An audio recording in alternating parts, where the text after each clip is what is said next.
pagi untuk kelas 7. Pagi.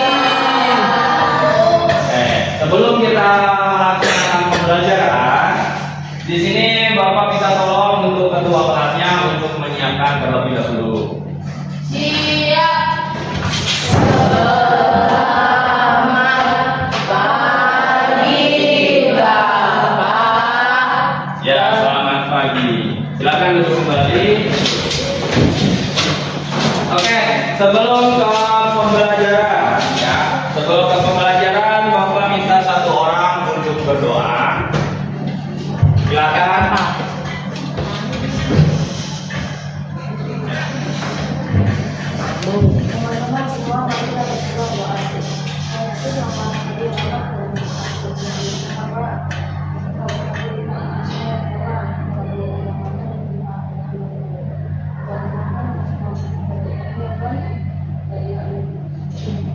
Terima kasih.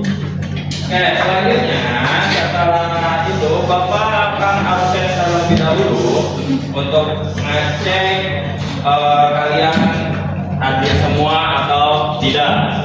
Ya. Yang pertama ada Arviola David, Christopher, Daryl Ekwentos, Daryl Hadir. Darren Gerald, Denia, kemana Denia? Elkan, Gabriel, Grace, Jenica, Jocelyn, di UKS, Josephine, Jos, Hadir, Pak. Joshua, Hadir, Pak. Justin, Hadir, Pak.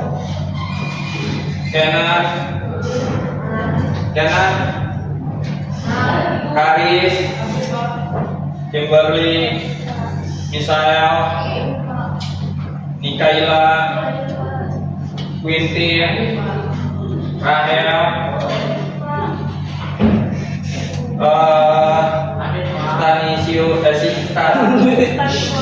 Stanikos, Deran, Trivena, Jepta. Oke, berarti yang udah hadir ini ada 2 orang ya, ada Jocelyn sama ada Denia, ya. Nah, sebelum kita ke pembelajarannya, di sini Bapak memiliki satu ice breaking. Coba kalian bisa, ya udah, kalian duduk aja. Sekarang perhatikan Bapak ya. Untuk ice breakingnya ini kita akan mengenal pola. Contohnya, di sini Bapak akan mengenal polanya itu tepuk tangan. Ya, ketika Bapak suruh tepuk tangan 1, kalian tepuk tangan 1. Kalau Bapak tepuk tangan setelah Bapak tepuk tangan 1, terus Bapak bilang lagi tepuk tangan 3, berarti kalian tepuk tangan sebanyak 3 kali. Setelah tepuk tangan 3 kali, Bapak bilang tepuk tangan 5 kali. Ya. Setelah Bapak bilang tepuk tangan 5 kali, maka selanjutnya apa? Ya, maka selanjutnya apa? Ya, kalian perhatikan dari pola yang Bapak bilang. Oke? Berarti? Oke, sekarang coba Bapak tes dulu ya. Tepuk tangan 2 kali. Tepuk tangan 3 kali. Selanjutnya berapa kali tepuk tangan? 4. Ya, coba tepuk tangan 4 kali. Selanjutnya langsung tepuk tangan aja. Selanjutnya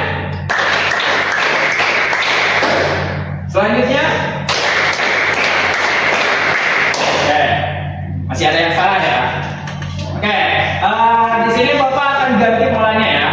Sekarang coba kalian tepuk tangan 1 kali. Tepuk tangan 3 kali. Tepuk tangan 4 kali. Tepuk tangan 6 kali. Maka selanjutnya Berapa tuh? 8. Ada yang 7, ada yang 8. Yang benar? Kenapa 7?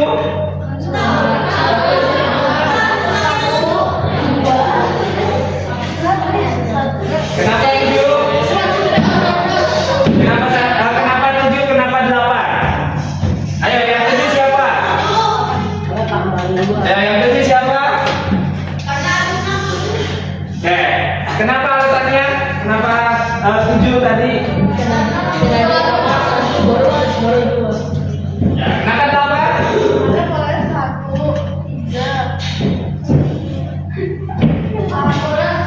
Yang benar itu 7. Kenapa? Tadi kan Bapak bilang satu kali berarti 1 bawahnya. Terus tepuk 3 kali berarti tambah 2. Terus tepuk 4 kali tambah 1. Terus tepuk 6 kali tambah 2. Lalu selanjutnya berarti tambah 1. 7 ya. Paham? Sekali lagi ya. Sekali lagi. Tepuk 2 kali. Tepuk 1 kali. Ayo diingat. Tepuk 3 kali. Tepuk 2 kali. Selanjutnya berapa tuh? Ya, betul. Tepuk tangan Bapak ya.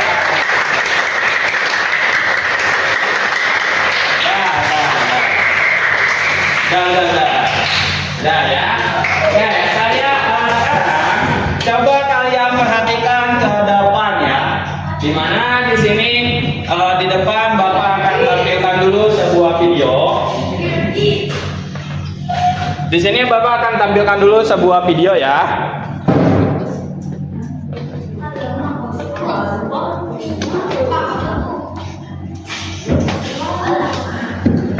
Bentar ya, sebentar ya.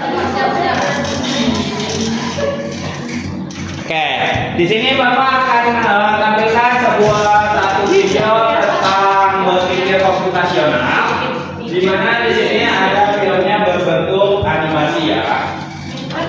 Oke, sekarang coba kalian perhatikan. Dengarkan ya. Ya, bentar.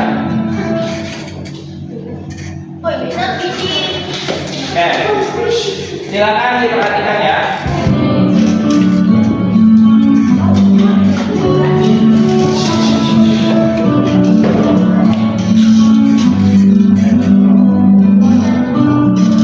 Liburan kali ini kakak beradik Raihan, Radeva, dan Radia berpetualang ke desa Iya, yaitu desa Kebun Tebu di Lampung Barat, Provinsi Lampung.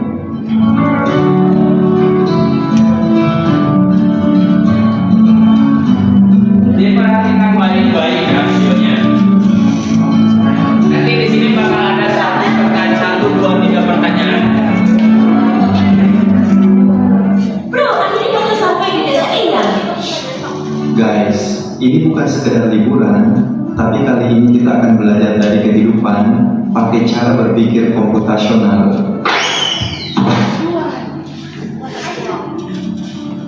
Wow, udaranya seger banget, indahnya desa ini. Sejauh mata memandang terhampar hijaunya sawah.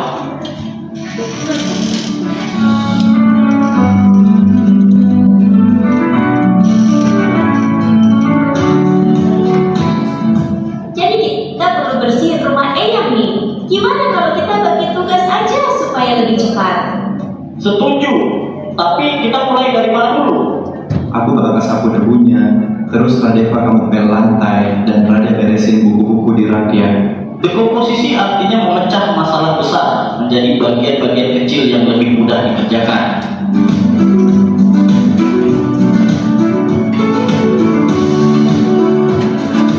Yuk, kita mancing ikan, tapi kok susah banget ya dapatnya?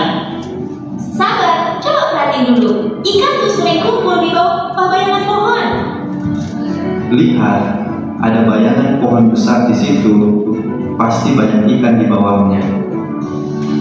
Jadi harus sabar dan perhatiin pola alam ya. Pengenalan pola adalah mengenali kemiripan atau pola dari masalah yang kita temui.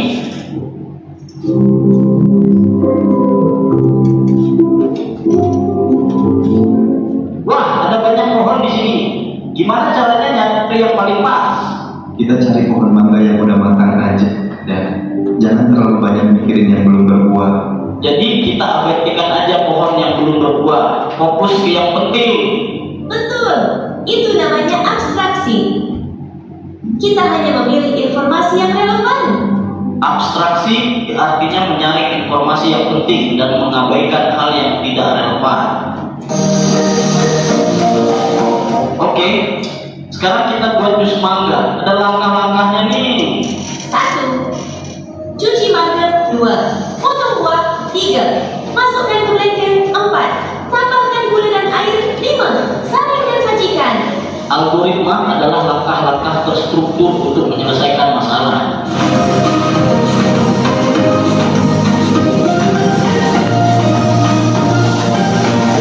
Butuh satu kali lagi? Butuh satu kali lagi? Nggak usah. Oke. Kalau tidak usah sekali lagi menonton, sekarang siapkan kertas 1 lembar atau bukunya. Ya. Nah, sekarang coba kalian jawab pertanyaan dari Bapak. Oke? Sudah siap semua?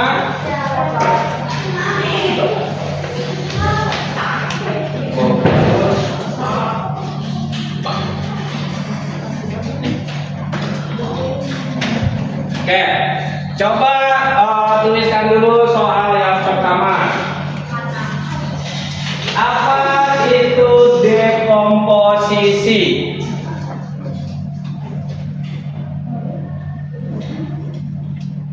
Yang pertama, apa itu dekomposisi? Pertanyaan keduanya, apa itu pengenalan pola? Apa itu pengenalan pola?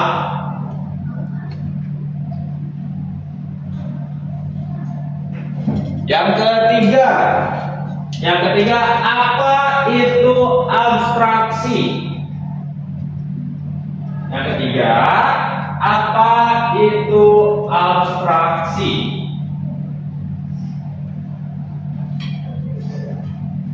Dan yang keempat, apa itu algoritma? Yang keempat, apa itu algoritma? Oke. Udah menuliskan soalnya? Oke. Setelah menuliskan soal, silakan kalian jawab setelah melihat video tadi. Dekomposisi itu apa? Pengenalan pola itu apa? Abstraksi itu apa? Dan algoritma itu apa? Bapak kasih waktu 5 menit. Ya, silakan ditulis aja jawaban kalian.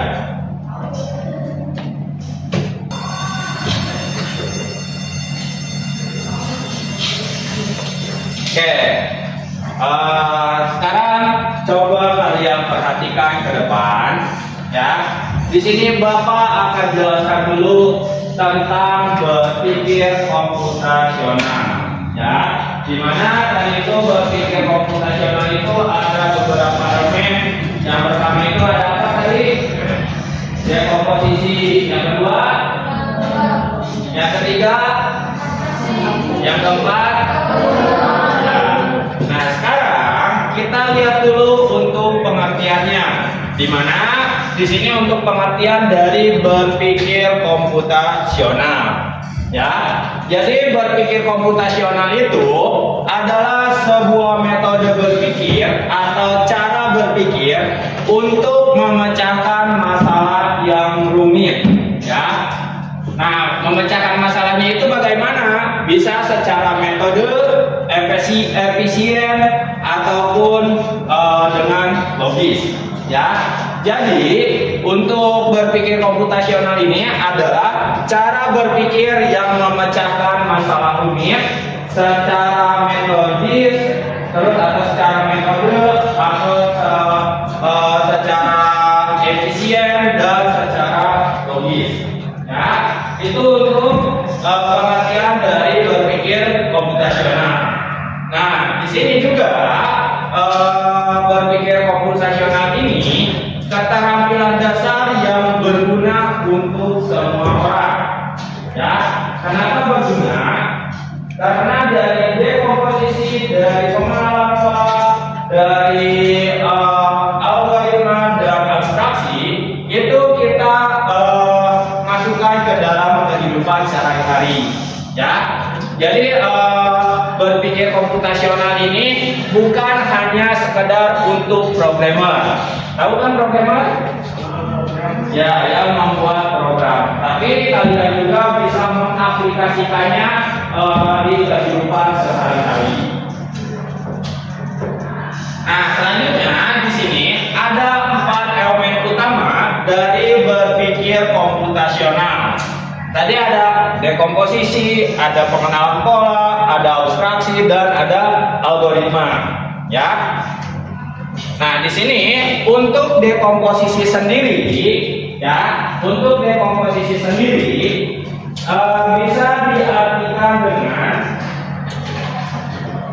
bisa diartikan dengan proses membagi suatu masalah, ya. Proses membagi suatu masalah yang rumit ataupun besar dan dibagi menjadi komponen-komponen yang lebih kecil sehingga lebih mudah dikelola. Ya, dekomposisi ini adalah proses membagi masalahnya itu yang rumit ataupun besar menjadi sebuah komponen-komponen yang lebih kecil atau masalah-masalah yang lebih kecil. Nah, sehingga lebih mudah dikelola. Nah, contohnya dari dekomposisi ini, contoh sehari-hari. Di sini Bapak contohnya masalah besarnya itu adalah membuat nasi goreng. Ya, dimana membuat nasi goreng ini kan tidak langsung jadi dalam satu piring tersebut. Berarti ada masalah-masalah dalam membuat nasi goreng, seperti apa bahannya, terus gimana cara masaknya dan lain-lain. Ya, nah di sini untuk dekomposisinya membuat nasi goreng itu yang paling pertama itu harus menyiapkan dulu bahannya. Benar atau tidak? Ya, seperti apa bahan-bahannya? Seperti nasi, bumbu, telur, dan lain-lain macamnya. Ya, yang kedua dari dekomposisi memasak nasi goreng ini adalah menumis bumbu atau mengiris bumbu. Nah, bumbu apa yang pasti diiris itu seperti apa? Bawang, terus ada bawang, ada cabai, ya, dan sebagainya. Terus dia dibagi lagi, kan itu udah membagi dua masalah ya. Yang pertama menyiapkan bahan, yang kedua menyiapkan bumbu atau bisa mengiris bumbu dan lain-lain. Nah, yang ketiganya itu masalah ketiganya itu menggoreng telur, ya. Dalam menggoreng telur itu kan ada yang ceplok, ada yang dadar. Tahu ceplok kan? Kalau mata sapi, kalau nggak tahu ceplok, ya. Sama yang dadar. Jadi itu udah ada 3 masalah untuk menyiapkan bahan, untuk bumbu, dan untuk menggoreng telur. Nah, masalah yang keempat, setelah menyiapkan bumbu, masalah selanjutnya itu dari menggoreng bumbu atau menumis bumbu. Ya, yang keempatnya itu menumis bumbu. Lalu yang kelimanya itu mencampurkan semua yang ada di dekomposisi 1 sampai dekomposisi 4 atau masalah pertama sampai masalah keempat itu digabungkan jadilah nasi goreng. Ya, seperti itu untuk dekomposisi. Nah, selanjutnya di sini yang kedua ada namanya pengenalan pola. Nah, pengenalan pola ini adalah kemampuan untuk mengidentifikasi sebuah pola atau tren atau paralel dalam data ataupun masalah-masalah kecil. Ya. Sekali lagi, untuk pengenalan pola ini dapat diartikan kemampuan untuk mengidentifikasi pola. Polanya seperti apa? Entah itu tren, entah itu paralel dalam suatu data. Menjadi di antara masalah-masalah kecil yang telah dipecah dari dekomposisi tadi. Ya. Nah, sekarang tujuannya itu untuk membuat sebuah solusi menjadi lebih efisien. Jadi, jika kita menemukan sebuah pola, ya, maka kita bisa menyelesaikan masalah serupa dengan cara yang sama. Seperti tadi waktu ice-breaking, polanya kan sesuai dengan yang Bapak sebutkan ya. Mulai tadi dari plus 1 plus 1 plus 1 ataupun plus 1 plus 2 plus 1 plus 2 ataupun plus 2 min 1 plus 2 min 1 ya. Itu disebut dengan pengenalan pola.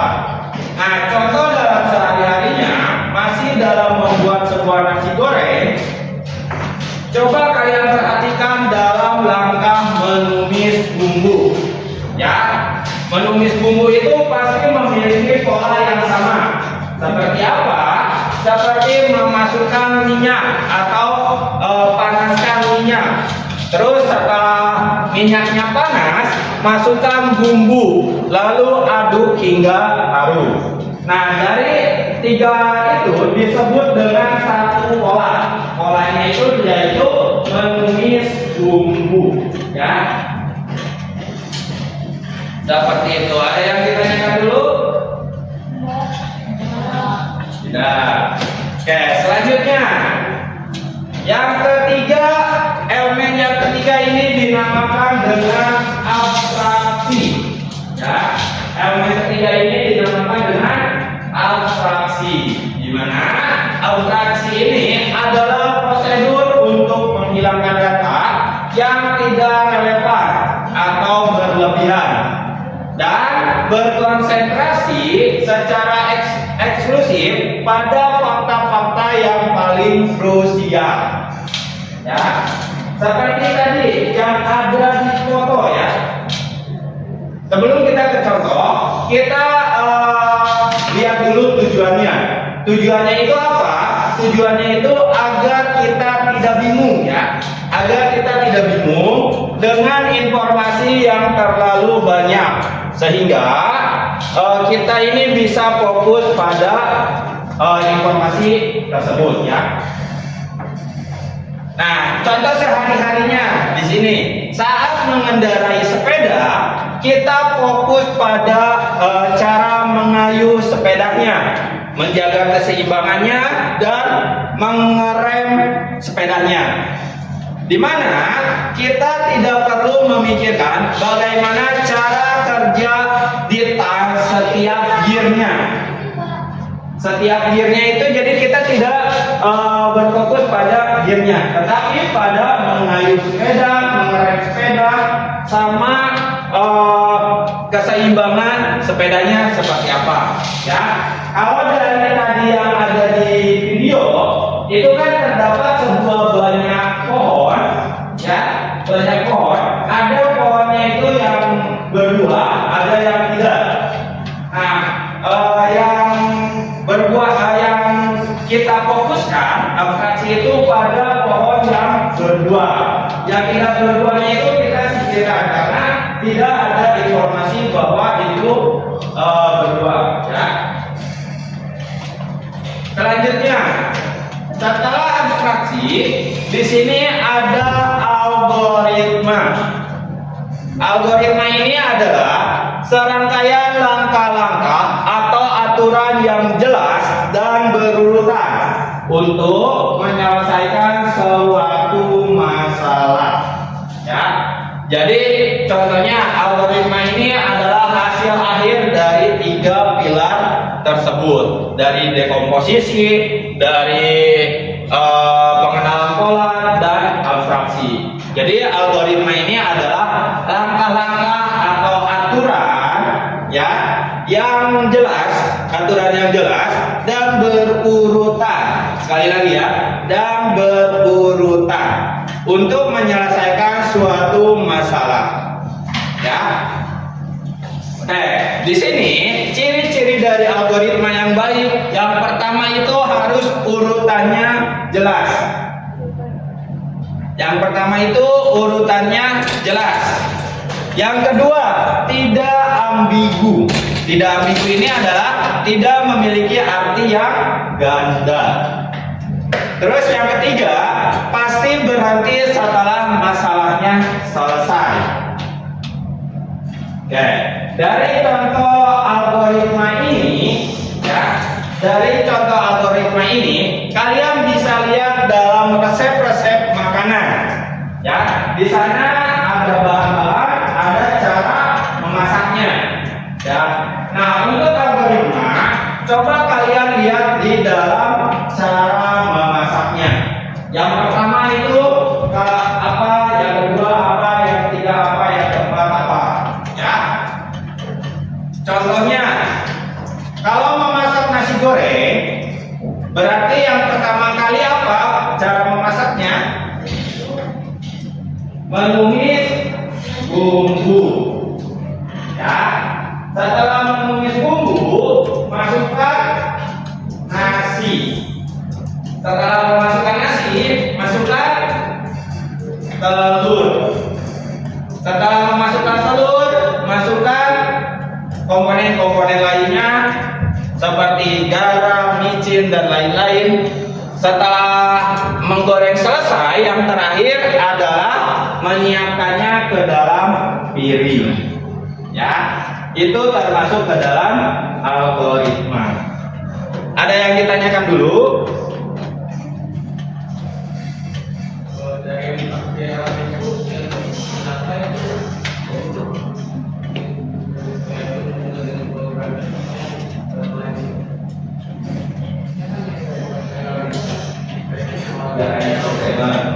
Ya, karena tadi pertanyaannya itu kenapa 4 pilar ini kita bisa menggunakan itu, kenapa kita bisa disebut berpikir komputasional. Gini ya, untuk programmer ya, keempat pilar tersebut itu sangat penting ya, karena kita bisa menyusun kodenya, terus cara berpikir kodenya itu seperti apa, hasilnya itu seperti apa, apakah terjadi bug atau enggak. Maka programmer ini butuh dari 4 pilar ini. Nah, terus bedanya dengan kalian yang dicontohkan di kehidupan sehari-hari, ya, itu kalian juga termasuk ke dalam berpikir komputasional. Contohnya, kalian dari rumah pergi ke sekolah. Nah, itu kan ada aturan-aturannya ya. Entah itu mandi dulu, entah itu siap-siap dulu, baru langsung berangkat ke sekolah, atau apa dulu di rumahnya. Itu kan langkah-langkah algoritma dari kalian masing-masing, ya. Nah, begitu pun di dalam algoritma itu termasuk ke dalam pengenalan pola juga. Kenapa pengenalan pola? Karena kalian diulang terus-menerus setiap hari, ya, seperti itu. Jadi untuk programmer ini sangat penting, dan untuk kalian ini, kalian sudah mengaplikasikannya di kehidupan sehari-hari. Begitu.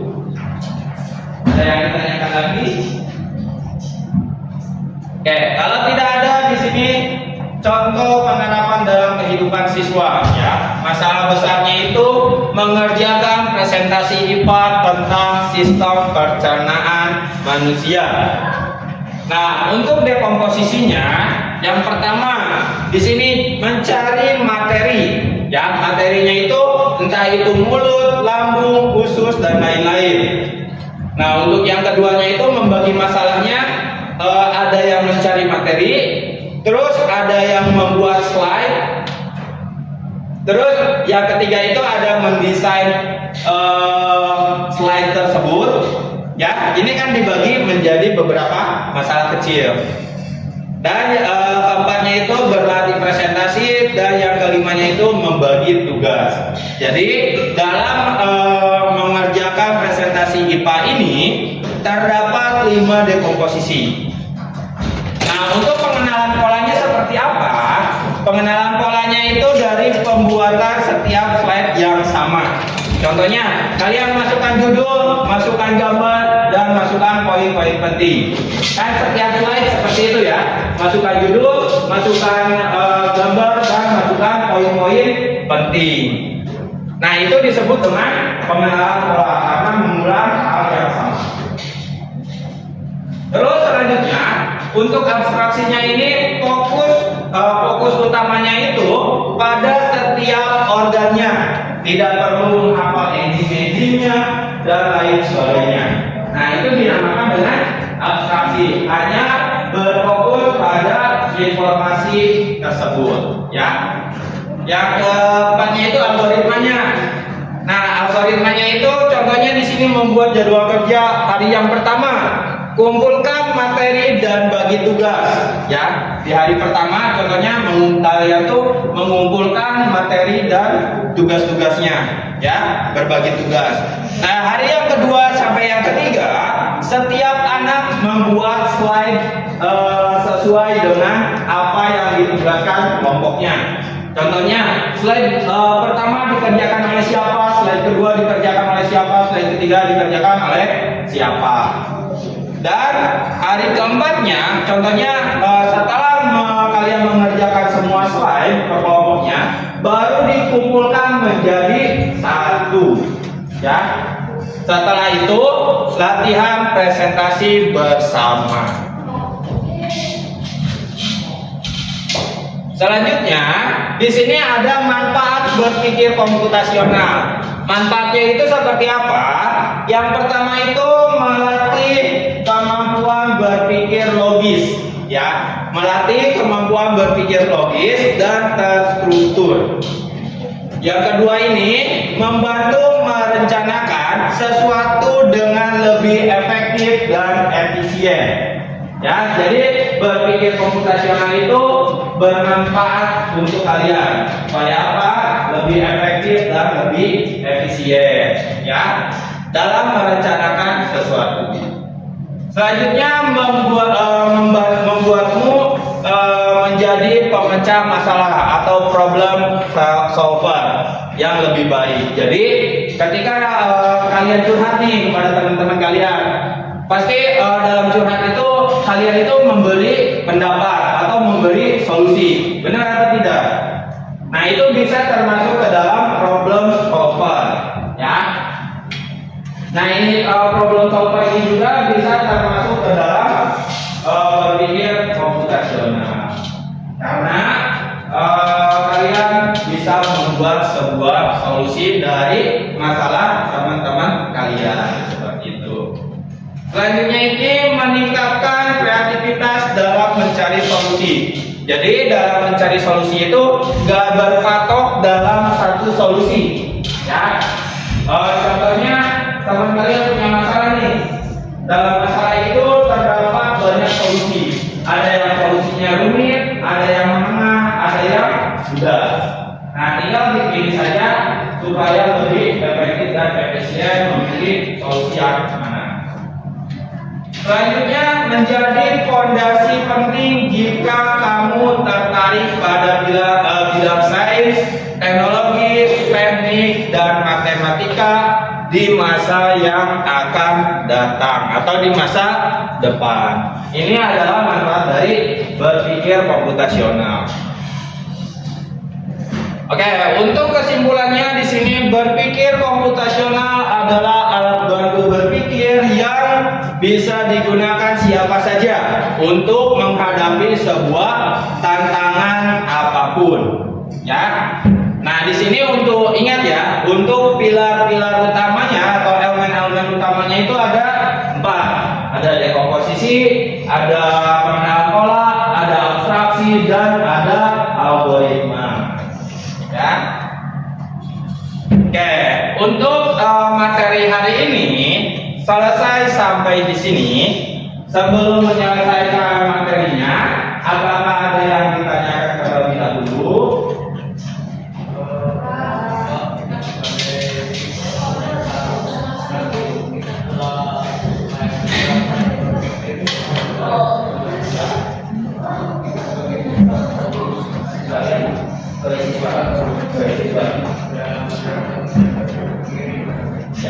Oke, pertanyaannya, kita sebagai siswa apakah sudah menerapkan berpikir komputasional? Gitu kan? Jawabannya iya. Kenapa iya? Kalian dari berangkat dari rumah ke sekolah juga itu sudah memiliki langkah-langkah dan pola-pola yang sama. Nah, itu termasuk ke dalam berpikir komputasional. Seperti itu. Ada lagi yang ditanyakan? Oke, kalau tidak ada, kita buka lagi kertas lembar ataupun bukunya. Setelah Bapak jelaskan tadi dan setelah kalian menonton video tadi, ya, apa yang kalian tangkap ya? Pertanyaan yang pertama masih sama. Apa itu dekomposisi? Ya, coba kalian tuliskan setelah melihat video dan setelah yang Bapak jelaskan tadi, coba kalian tuliskan soal yang sama. Apa itu dekomposisi? Yang kedua, apa itu pengenalan pola? Yang ketiga, apa itu abstraksi? Dan yang keempat, apa itu algoritma? Ya, pertanyaannya sama, pasti jawabannya berbeda dong. Karena yang pertama dilihat dari video dan yang kedua dilihat dari apa yang Bapak jelaskan. Oke, apakah udah selesai? Oke, kalau udah selesai, boleh dikumpul dulu ke Bapak. Boleh dikumpul dulu ke Bapak. Tapi jangan benar dikumpul ya. Di sini aja. Ke sini. Ini kita sini.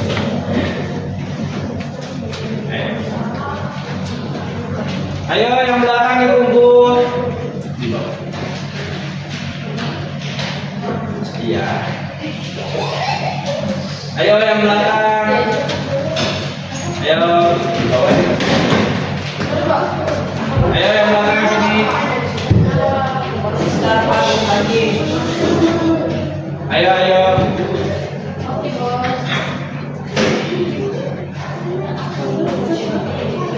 Ayo.